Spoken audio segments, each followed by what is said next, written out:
Assalamualaikum warahmatullahi wabarakatuh. Alhamdulillahilladzi hadana lihadza wa ma kunna linahtadiya laula an hadanallah. Wassalatu wassalamu ala asrafil mursalin Sayyidina Muhammadin wa ala alihi wa sahbihi ajmain, amma ba'du. Faqala Allah Ta'ala fi kitabihil karim, a'udzu billahi minasy syaithanir rajim. Bismillahirrahmanirrahim. Wa'tasimu bihablillahi jami'an wa la tafarraqu. Shadaqallahul azim.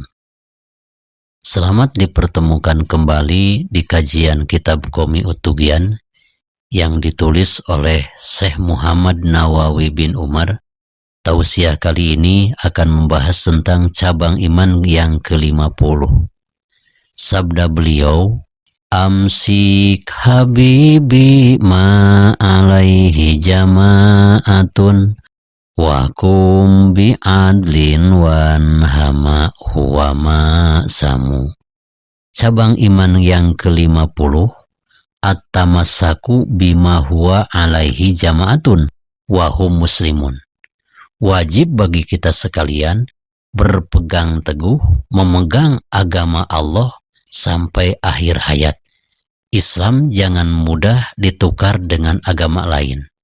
Islam tidak boleh ditukar dengan materi. Juga Islam tidak boleh digadaikan. Islam tidak boleh dijual, ditukar dengan harta benda jenis apapun. Karena al-Islamu ya'lu wa la yu'la alaih.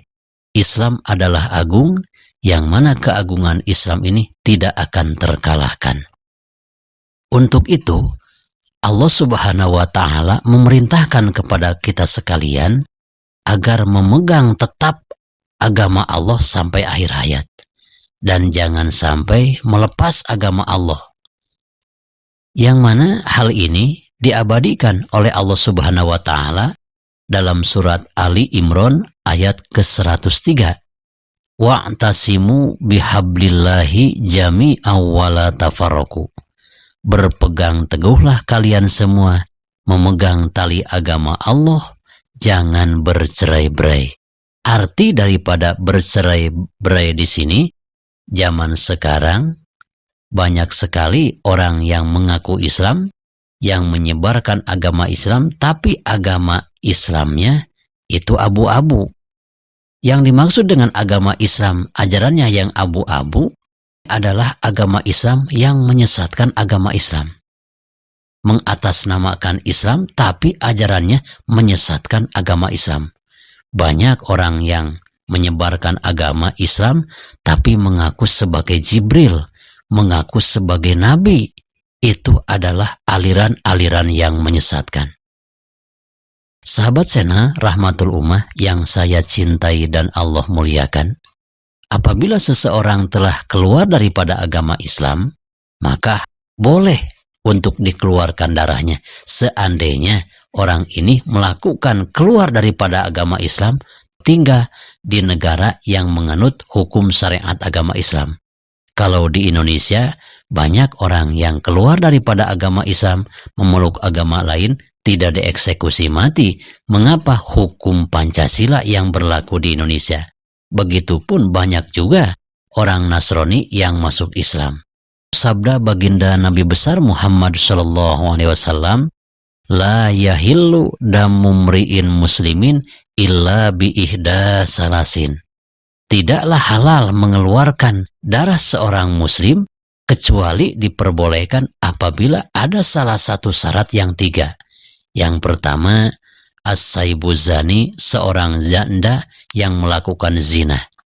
Yang kedua, wan nafsu bin nafsi, yaitu orang muslim yang membunuh muslim yang lainnya. Wa tariku lidinihi, dan orang yang meninggalkan agama Islam. Yang mana orang yang meninggalkan agama Islam ini bisa dikategorikan atau istilah dalam Islam dinamakan murtad. Murtad ini berarti orang yang tadinya Islam memeluk agama lain atau pindah ke agama lain. Seseorang bisa saja keluar dari agama Islam, penyebabnya antara lain: satu, mengikuti agama suaminya. Seandainya suaminya non-muslim, perempuannya muslimah, sehingga muslimah ini mengikuti agama suaminya. Ada juga seorang muslimah dinikahi oleh seorang non-muslim, suaminya mengikuti agama muslim, mengikuti agama Islam. Itu bermacam-macam cara. Maka seseorang bisa saja keluar daripada agama Islam seandainya kaan sabba nabiyan, orang yang mencaci maki, menghina Nabi Muhammad Shallallahu Alaihi Wasallam dan nabi-nabi yang lain. Sering kita dengar dan sering kita lihat berita-berita di televisi, orang yang menghina Nabi, sampai-sampai wajah Nabi digambar dengan gambar kartun. Itu pelecehan yang luar biasa. Ingatlah, wahai orang-orang non-muslim yang menghina agama kami, yang menghina Nabi kami tidak akan menghukum, tapi Allah lah yang akan membalasnya. Kami hanya merasa sakit hati karena kami tidak pernah melecehkan agama lain, tapi banyak sekali agama lain yang melecehkan baginda Nabi besar Muhammad Shallallahu Alaihi Wasallam. Yang kedua, bisa saja seseorang keluar daripada agama Islam ini dikarenakan kaan sabba malakan. Orang yang mencaci maki malaikat itu sudah dikategorikan sebagai orang murtad. Saya lebih mencintai Jibril daripada Azrail, karena Azrail itu adalah sang pembunuh. Kita tidak sadar, malaikat Azrail itu jangankan membunuh manusia, membunuh semut tidak akan mampu kecuali sudah ada izin Allah. Jadi malaikat Azrail ini walaupun gagah, tidak mungkin berani mencabut nyawa makhluk sekecil apapun seandainya tidak ada izin Allah. Karena malaikat Azrail ini memang ditugaskan oleh Allah untuk mencabut nyawa, sehingga ada orang muslim yang membenci malaikat Azrail dengan mencaci maki. Orang yang saya cintai kamu ambil dengan cepat. Marah-marah. Maka orang ini kalau disengaja tentulah sudah dikategorikan sebagai orang yang keluar daripada agama Islam. Yang ketiga, bisa saja seseorang keluar daripada agama Islam ka'an sabballaha, orang yang mencaci maki Allah Subhanahu wa Ta'ala. Saat Allah Subhanahu wa Ta'ala mencoba hambanya, seperti saat ini ada COVID-19, berjalan hampir 2 tahun, Masya Allah. Roda perekonomian hampir lumpuh, dunia pendidikan pun begitu. Maka orang itu kadang-kadang semakin menambah modal, tapi barang jualannya tidak ada laku-lakunya, alias tidak ada yang membelinya, karena orang itu malas untuk pergi ke pasar, karena takut dengan COVID-19.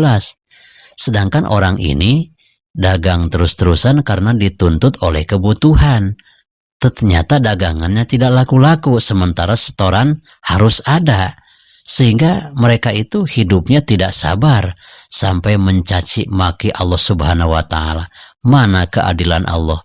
Seandainya orang tersebut menanyakan mana keadilan Allah, berarti orang tersebut berprasangka dan merasa Allah itu tidak adil. Na'udzubillah. Orang semacam ini sudah keluar daripada agama Islam.